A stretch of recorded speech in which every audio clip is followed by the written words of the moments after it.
গাছ লাগাও, আমি আল্লাহ টক টকে রস বের করে খাওয়াবো। তুমি কি কখনো ভেবেছো তোমার জীবনটা পরিচালনা করে কে? তুমি তো কখনো ভাবো নাই, আল্লাহর কথা কখনো চিন্তা করনি। ও বন্ধু, তুমি আল্লাহর কুদরত নিয়ে কখনো ভাবলা না।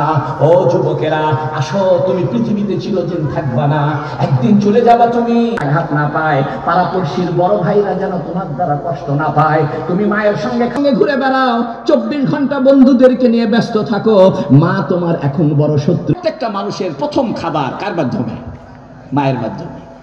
তুমি সেই মার সঙ্গে খারাপ ব্যবহার দাসীকে দিয়েছিল, তার নাম ছিল উম্মে আইমান।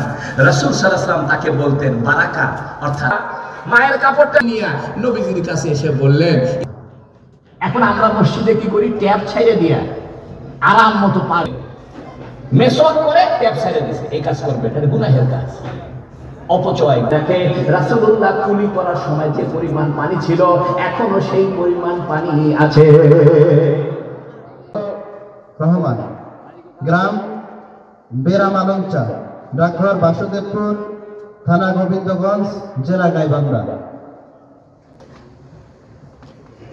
এখন আপনাদের সামনে কমনাবাড়ি মাদ্রাসা এবং যত কমই মাদ্রাসা আছে, যদি আপনারা সম্পর্ক রাখেন, মানে কমই মাদ্রাসার সঙ্গে দেখুন, তাহলে আপনারা সঠিক পথ পেয়ে যাবেন। কারণ একমাত্র সঠিক পথ যদি পান, তাহলে কওমি মাদ্রাসায় পাওয়া সম্ভব। এবং হুজুরদের ব্যাপারে রাসূল করিম সাল্লাল্লাহু আলাইহি ওয়াসাল্লাম যেটা বলেছে, আমার পরে আমার ওয়ারিস হচ্ছে আলিমগণ। তোমরা আলিমগণের সাথে সম্পর্ক রাখবা। তোমরা আলিমগণের সাথে সম্পর্ক রাখা মানে আমার সাথে সম্পর্ক রাখা।